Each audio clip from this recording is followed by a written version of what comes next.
I'm chatting to David Seymour, the leader of ACT. Kia ora, David, and thanks for joining me. Hey, thanks for having us. David, the polls have ACT doing very well at the moment. How are you feeling with just over 2 months to go until the election? Look, we're feeling hugely grateful for the amount of support we're getting.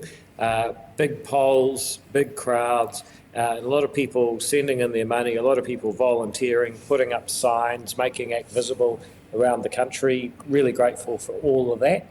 But like you say, there's 2 months to go. The one thing that's for sure is that crazy things will happen. They will change. We'll have to recover and work harder. But I think now there's enough demand for not just change, but real change, not just Chris for Chris and red for blue, but a whole new direction with some fresh new ideas. And I think that's where ACT can play a role. And I think that's why you're getting all of that support for ACT at the moment. Now, one of the reasons we're chatting to you is because you're coming down to Hawke's Bay this week. What meetings do you have planned? Look, we've got a couple of meetings going on. One will be in Hastings, and that's actually at Somerset in the Orchard. And then the other one is going to be at Lindisfarne College, also in Hastings, actually at 4:30 on Thursday. And then at 7 p.m, we've got the Napier Municipal Theatre. So Hastings and Napier, driving over from Taupo in the afternoon, and we'll be doing a whole day there. We're really looking forward to it. What's your main message going to be that you're going to say at these meetings? Look, we're going to be reflecting back what we've heard from people, that this country is now afflicted by inflation, lawlessness and division. People want the country to be affordable. That means cutting government waste and government red tape now. They want the streets to be safe, and that means shifting back to rights for the innocent and consequences for offenders. And they want New Zealand to be united, not divided by a treaty, united by its founding document. And that means making sense of the treaty in a modern, multi-ethnic, liberal democratic state with a place for everybody. Now, Hawke's Bay, and in particular Tukituki, seems to be one of the regions that ACT is focusing on. Why is this so? I think if you look at that region, it's got a lot of the types of people who tend to support ACT. They're people who make a living off the land, off their wits, who get up every day and try and make a difference in their own lives. And when people say, oh, you're going for old people, young people, men, women, Maori, Pākehā, no. It's a state of mind. It's the idea that you can make a difference in your own life, that you can make today better than tomorrow by your own efforts. And for whatever reason, we seem to find a lot of people like that in the Hawke's Bay region. Now, we've been told that private polling has ACT sitting at about 20 to 21% in Tukituki, which is quite significant.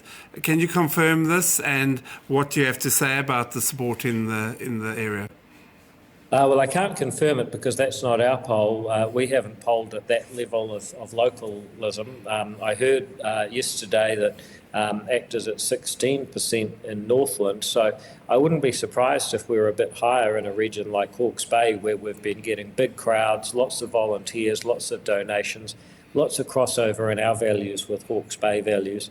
So look, I'm not surprised to hear that, but like you said at the start, 2 months to go, so we're going to have to do a lot more work. Yeah. Now, your candidates locally are focused on the party vote. They've told me that. What seats do you see yourself winning as a party? I mean, obviously there's yours. Are you holding out for any other seats? I think it's important to recognise it's the party vote that counts. So every party vote for ACT does two things. One, it helps ensure there's a change of government because you're putting more votes in the way of the ACT national side of Parliament. But two, it makes sure that that change is real because you're voting for ACT. So it's that party vote that is going to get more ACT MPs elected in the Bay region. When it comes to candidate vote, what I always say to people is, look, if you like your local national MP, you can keep them. Vote for them, or vote for the person that you think would answer your phone call on a Friday afternoon. That's the measure of a good local MP, but it's the party vote that really matters. Yeah, because Rob Douglas, who's the Tuki candidate, he's fairly confident that he's going to get into Parliament at number 16. What do you say about that? Well, I mean, Rob's right. He is number 16. And if you look at most of the polls that have been published by different companies lately, they say that ACT will get at least 16 MPs. Some of them say 17, 18.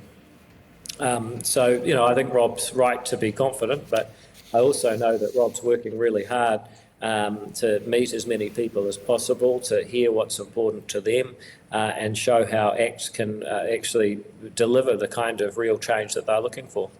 Because obviously he's got the Douglas name and that, but he's also, I've known him for quite a few years, he's well known in Hawke's Bay and that. I mean, his presence does have potential to sort of cause a bit of trouble with the National and Labour candidates.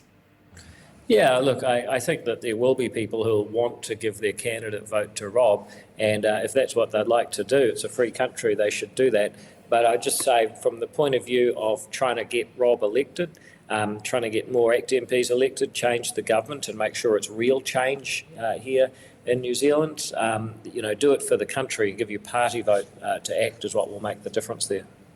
Now, David, you were down at a local meeting recently of Cyclone sort of victims and that.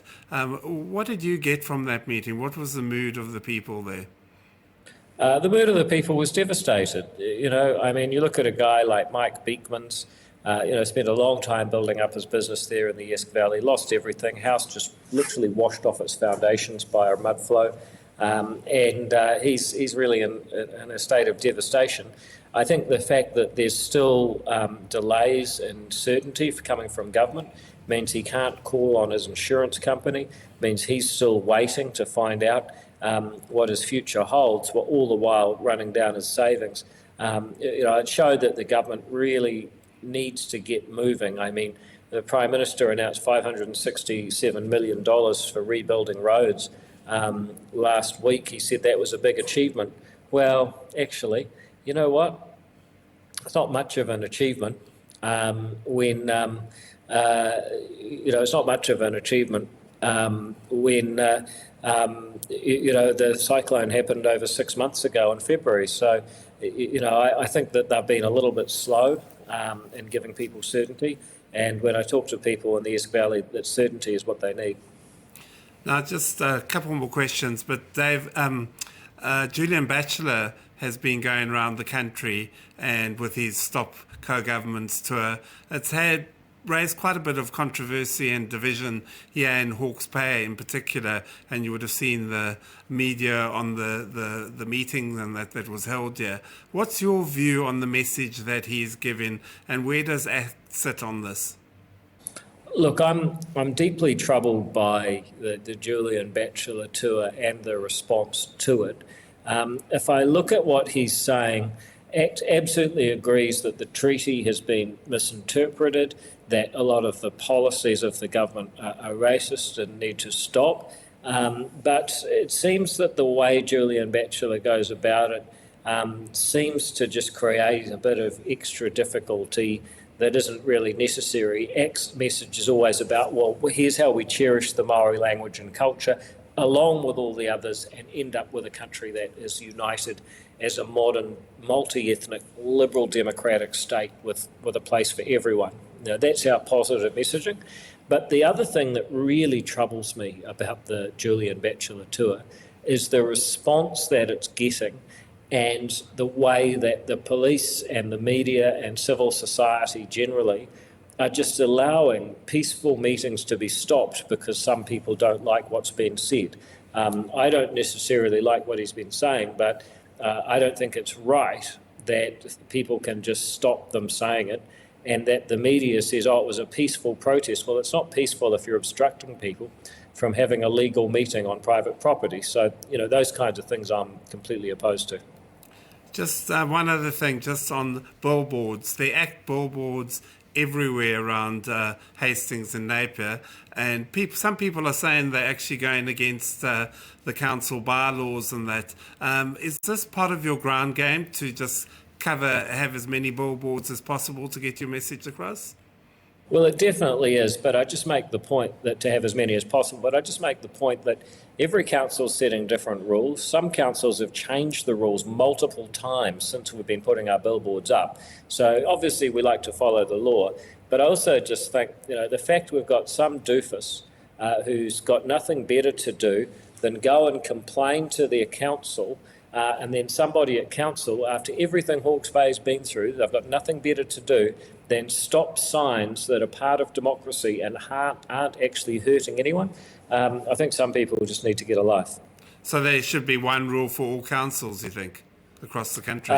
Look, I think everyone just needs to relax and stop enforcing crazy rules that aren't actually making life better for anyone. Our signs aren't hurting. They're part of democracy. We're pretty grateful to have democracy. And I would have thought the councils have better things to do than try and enforce crazy rules that stop democracy. Okay, last question. Why should people of Hawke's Bay vote for ACT? Look, Jacinda came in and, she was put there by New Zealand First and Winston Peters. She was put there by the Greens. She promised a fairy tale, and it's all gone wrong. We've been left with inflation, lawlessness and division. We now need to change that. It's got to be a real change. It's going to take new ideas. It's going to take a tight working relationship between a new government. ACT alone, can't do it, but National alone can't do it. We need to work together to make sure that the ideas and the real change are there. The most powerful thing you can do as someone who wants real change is give your party vote to ACT. And you got the talent to form a stable government? Well, you were just saying about Rob Douglas. He's number 16. We've got 15 people ranked as good, and some may be better, as Rob Douglas. That's a pretty good account of people that could really make a difference for New Zealand. David Seymour, thank you for your time and all the best for the elections. Thank you.